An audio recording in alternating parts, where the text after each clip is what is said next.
একটা group tour বলতে আপনি কি বুঝেন? একটা গ্রুপ ট্যুর মানে কি এটা যে ভাই ব্রাদার বের হইলাম বাইক নিয়ে রাঙামাটি, খাগড়াছড়ি, বান্দরবান, কক্সবাজার চলে গেলাম। ব্যাপারটা কিন্তু এত ইজি না। একটা গ্রুপ ট্যুর যখন আপনি বের করবেন এটার জন্য আপনার অনেক চিন্তা ভাবনা করতে হবে, অনেক কিছু এক্সপিরিয়েন্স থাকতে হবে, অনেক ধৈর্য থাকতে হবে, অনেক কিভাবে কি করতে হয় এই ব্যাপারে অনেক এক্সপিরিয়েন্স থাকতে হবে। আপনি একটা গ্রুপ কিভাবে হ্যান্ডেল করবেন?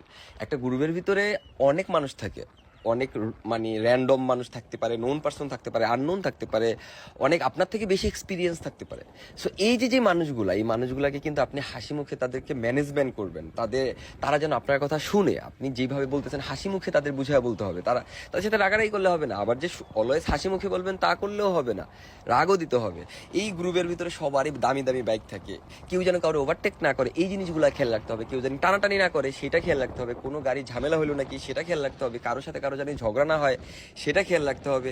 ইচ অ্যান্ড এভরিথিং, এমন অনেক মানে ছোট ছোট অনেক প্রবলেমগুলো আছে যেগুলো গ্রুপ ট্যুরে ফেস করতে হয়। বিশেষ করে সবচেয়ে কঠিন যে কাজ সেটা হচ্ছে আপনি সামনে লিড থাইকা সবাইকে আপনার পিছনে রাখা যেন কেউ টানাটানি না করে, এই জিনিসটা সবার মাথা ভিতর ঢুকানো। এটা কেউ মানে মানতে চায় না, এটা সবাই চায় সবাই আগে চলে যাবে।